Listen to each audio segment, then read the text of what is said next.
يا احلى شي بالعالم انتي اجمل شيء بالوجود، مسافر جوا مش عينك حالف اني لن اعود، لا لن امل منك عن حديثي عنك لن اكل، اصبحتي ذاتي مولاتي حبي ليكي ما له حل، كنت مفكر اني قبلك عشت حياتي وحبيت، لما شفتك مستحيل اعرف اوصف شو حسيت، بتحكي بجمع كلماتك بحطهم بجمل كتاب، باحساسي اختارك بعرف احساسي ما بعمره خاب، يلي اصلك مسك وعنبر فل ومرجان وياقوت، حبك بقلبي رح يبقى للابد ما رح يموت، رح شيلك جوات عيوني خبيكي وعليكي خاف ربي يحميني اياكي يا كاملة الاوصاف، حبست قلبك جوا قلبي يعني ممنوع الرحيل، حكمت عليكي بالمؤبد غير قابل للتعديل، مستحيل اني تطلع انت داخل الضلوع، مستحيل فكر انسى حتى نسيانك ممنوع، صدفة جمعتني فيكي خليتي روحي تسرح، يا ويل ويلي منك خليتي قلبي يفرح، طيفك مرافقني صوتك بيعدل المزاج، اللي بيني وبينك حب رح فلنا بعقد زواج، ايوه حاجة الا بحبك الكلام ما بفيدها، بتحبها جد طيب يلا روح واطلبي ده، الا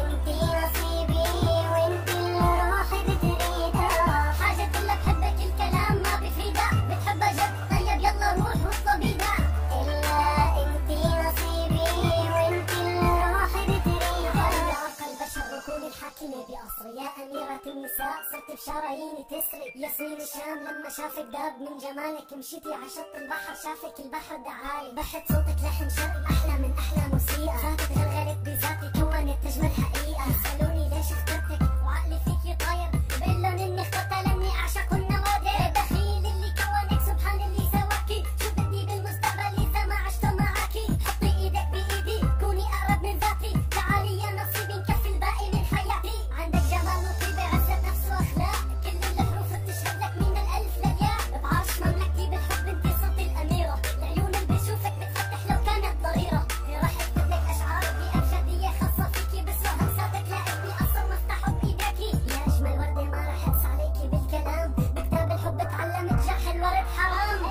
حاجة إلا بحبك الكلام ما بفيدها، بتحبها جد طيب يلا روح واطلبي ده، إلا انتي نصيبي وانتي اللي روحي بتريدها، حاجة إلا بحبك الكلام ما بفيدها، بتحبها جد طيب يلا روح واطلبي ده، إلا انتي نصيبي وانتي اللي روحي بتريدها، الأيام الصعبة وارسم أيام جديدة، تكوني طول العمر حدي ممنوع تكوني بعيدة، روحي صارت تتغذى عبحت صوتك، أكسجيني منه الهوا أكسجين حروفك، رفيقة الدرب والدرب ما بكمل من دونك، ورود الدنيا كلها بتنحني لو شاف عيونك،